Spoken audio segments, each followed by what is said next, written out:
ഒടുവിൽ നമ്മുടെ വിശ്വപൗരൻ ആയുധം വെച്ച് കീഴടങ്ങി.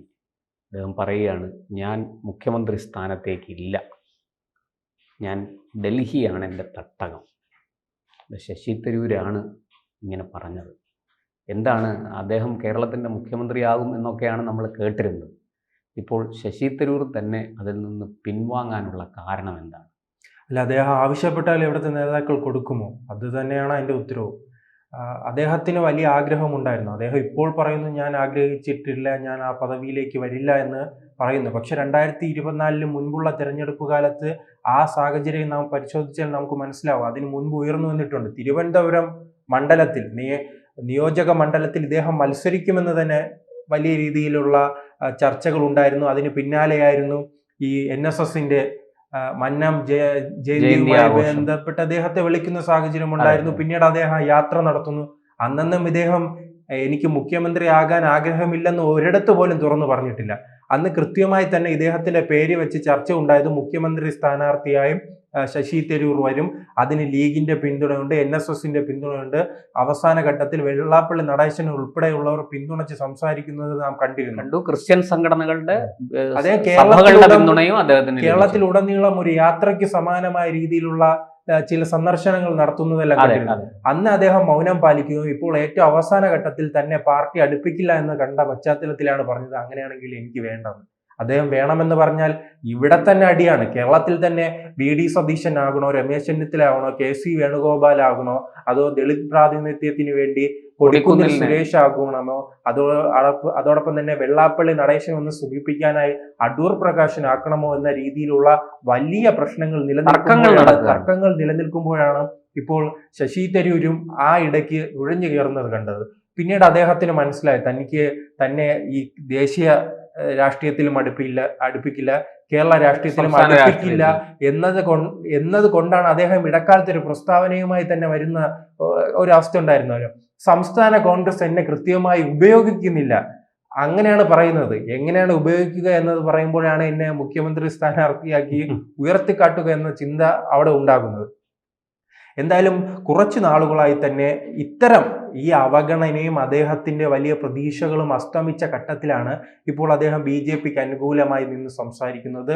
അദ്ദേഹം ഒരു 5 പ്രസ്താവനകൾ നടത്തുകയാണെങ്കിൽ ഈ 3 എണ്ണവും BJPക്ക് അനുകൂലവും, 1 എണ്ണം നിഷ്പക്ഷവും, 1 എണ്ണം കോൺഗ്രസിനും അനുകൂലമായിരിക്കും. അങ്ങനെയാണ് ഈ നീക്കം ഉണ്ടായിരിക്കുന്നത്.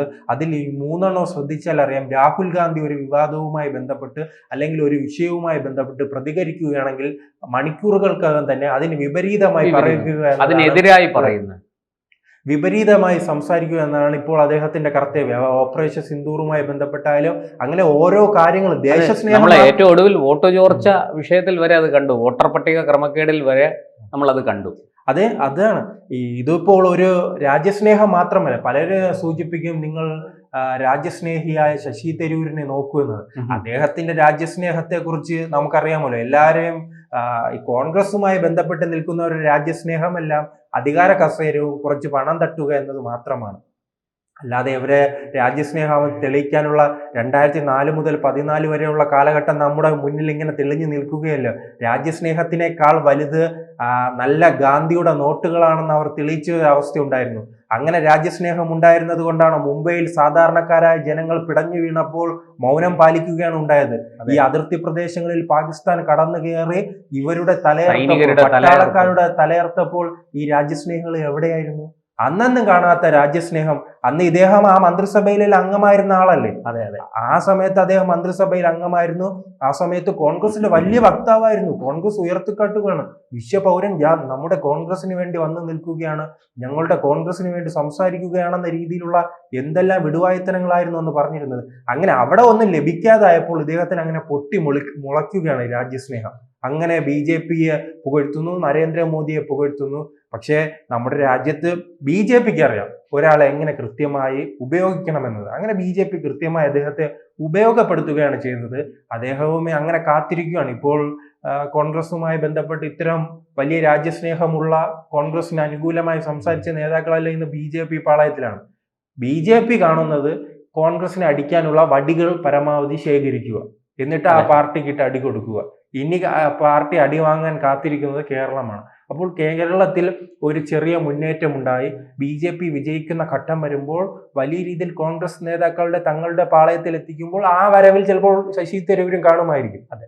അങ്ങനെ എന്തെങ്കിലും ചുമതല ലഭിച്ചാൽ മാത്രമേ ഇദ്ദേഹത്തിന് ഇനി പ്രതീക്ഷയുള്ളൂ. അല്ലാതെ കോൺഗ്രസിനെ സംബന്ധിച്ചിടത്തോളം അദ്ദേഹത്തിന് അവിടെ ഇനി ഒരു സമ്മേളനം കൂടുമ്പോൾ പുറത്തുപോയി നിൽക്കാം, അല്ലാതെ പ്രമുഖ കസേരയൊന്നും ലഭിക്കില്ല. നമുക്കറിയാമല്ലോ, കല്യാണം കൂടാൻ പോകുമ്പോൾ പുറത്ത് ചായയെല്ലാം കുടിച്ച് നിൽക്കുന്ന ആൾക്കാരുണ്ടല്ലോ, അതുപോലെ ഇദ്ദേഹത്തിനും ചായയെല്ലാം കുടിച്ച് പാർട്ടിയിൽ നിൽക്കാം. അത് തന്നെയാണ് ഇനി ഉണ്ടാകാൻ പോകുന്നത്. വരുന്ന മുൻപുണ്ടായ ACCയുടെ പ്രസിഡന്റ് തെരഞ്ഞെടുപ്പുമായി ബന്ധപ്പെട്ട് പരിശോധിക്കുമ്പോൾ നമുക്കറിയാം, അന്ന് നെഹ്റു കുടുംബത്തിനെതിരെ ഇദ്ദേഹം രംഗത്ത് വന്നതാണ്. ആ നെഹ്റുവിന്റെ കുടുംബം, ആ കുടുംബത്തിനെതിരെ ഇദ്ദേഹം രംഗത്ത് വന്നതിന് അതെ, ആ കുടുംബത്തിനെതിരെ രംഗത്ത് വന്നതിന് ശേഷമാണ് ഇദ്ദേഹത്തെ ഒറ്റപ്പെടുത്തുന്ന ഒരു സാഹചര്യം ഉണ്ടായിട്ടുണ്ട്. മറ്റൊരു കാര്യമുണ്ടല്ലോ, ഈ ലോക്സഭാ തെരഞ്ഞെടുപ്പിൽ തിരുവനന്തപുരം മണ്ഡലത്തിൽ അദ്ദേഹം നിന്നാൽ മാത്രമേ വിജയസാധ്യതയുള്ളൂ. പ്രത്യേകിച്ച് ഈ ന്യൂനപക്ഷങ്ങളുടെ വോട്ട് കൃത്യമായി നേടാൻ കഴിയുമെന്ന പ്രതീക്ഷ പാർട്ടിക്കും ഇദ്ദേഹത്തിനുമുണ്ട്. മറ്റൊരു പുതിയൊരു നേതാവ് മത്സരിക്കാൻ വന്നാൽ അത് ആ വോട്ടുകൾ തങ്ങളിലേക്ക് കിട്ടുമോ എന്നൊരു സംശയം കോൺഗ്രസിനുണ്ട്. അതുകൊണ്ട് തന്നെയാണ് ഇദ്ദേഹത്തെ തിരുവനന്തപുരത്ത് നിന്ന് ചവിട്ടി പുറത്താക്കാത്തത്. അല്ലെങ്കിൽ ഇദ്ദേഹത്തെ എന്നെ ചവിട്ടി പുറത്താക്കിയത് തിരുവനന്തപുരത്ത് നിന്ന്. പക്ഷെ ഈ സംശയം എന്തെങ്കിലും മാറുകയാണെങ്കിൽ, അങ്ങനെ ഈ ന്യൂനപക്ഷത്തിന്റെ വോട്ട് പിടിക്കാൻ കൃത്യമായ ഒരു നേതാവ് തങ്ങളുടെ പാളയത്തിൽ ഉണ്ടെന്ന് അവർക്ക് ബോധ്യമായാൽ അന്ന് തന്നെ ശശി തരൂരിന്റെ സ്ഥാനം പറമ്പിന് വെളിയിലായിരിക്കും. അതെ, KPCCയുടെ പ്രസിഡന്റിൻ ആ ഓഫീസിന് പുറത്തായിരിക്കും അദ്ദേഹത്തിന്റെ സ്ഥാനം. എന്തായാലും കോൺഗ്രസിനെ സംബന്ധിച്ചിടത്തോളം കേരളത്തിൽ ഇങ്ങനെ വലിയ പ്രതിസന്ധിയിൽ നിൽക്കുകയാണ്. ഇദ്ദേഹത്തിന് തന്നെ മറ്റൊരു കാര്യം മനസ്സിലായി കാണും, വരുന്ന നിയമസഭാ തെരഞ്ഞെടുപ്പ് കാലത്ത് മുഖ്യമന്ത്രി കസേരയുമായി ബന്ധപ്പെട്ട് ഇനിയൊരു കോൺഗ്രസ്സുകാരൻ മുഖ്യമന്ത്രി ആകാത്ത രീതിയിലേക്കുള്ള ഒരു മാറ്റമാണ് നിലവിലുണ്ടായിരുന്നത്. വലിയ രീതിയിൽ, കാരണം 2026 കോൺഗ്രസിന് ഒരു മുഖ്യമന്ത്രിയെ ലഭിച്ചില്ലെങ്കിൽ പിന്നെ ലഭിക്കില്ല. അത് നാം തമിഴ്നാട്ടിൽ കണ്ടു. തമിഴ്നാട്ടിൽ ഒരു കാലത്ത് കാമരാജിന്റെ നേതൃത്വത്തിൽ വലിയ രീതിയിൽ പാർട്ടി ഉണ്ടായിരുന്നല്ലോ. ഇപ്പോൾ ഇനി ആരെങ്കിലും അവിടെ കോൺഗ്രസിന് മുഖ്യമന്ത്രി വരുമെന്ന് പ്രതീക്ഷിക്കുന്നുണ്ടോ? ഇല്ല. അത് തന്നെയാണ് എല്ലാ സംസ്ഥാനങ്ങളും എടുത്തു നോക്കി. ഉത്തർപ്രദേശ് ഒരു കാലത്ത് കോൺഗ്രസിന്റെ തട്ടകമായിരുന്നു. അവിടെ ഒരു കോൺഗ്രസ്, ഉത്തർപ്രദേശും ബീഹാറും ഈ രണ്ട് സംസ്ഥാനങ്ങളിൽ കോൺഗ്രസിന്റെ മുഖ്യമന്ത്രി ആകുമെന്ന് ആരെങ്കിലും വിശ്വസിക്കുന്നുണ്ടോ? അതിന് സമാനമായ ഒരു സാഹചര്യമായിരിക്കും 2026 ഉണ്ടാകുക. ആ തെരഞ്ഞെടുപ്പിൽ കോൺഗ്രസിന് അധികാരത്തിൽ വരാൻ കഴിഞ്ഞില്ലെങ്കിൽ പിന്നീട് കോൺഗ്രസ് തമിഴ്നാട്ടിലും ബീഹാറിലും അതോടൊപ്പം തന്നെ ഉത്തർപ്രദേശിലും ജമ്മു കാശ്മീരിലും അടക്കമുള്ള സംസ്ഥാനങ്ങളിൽ സംഭവിച്ചത് തന്നെ ഈ കേരളത്തിൽ സംഭവിക്കും.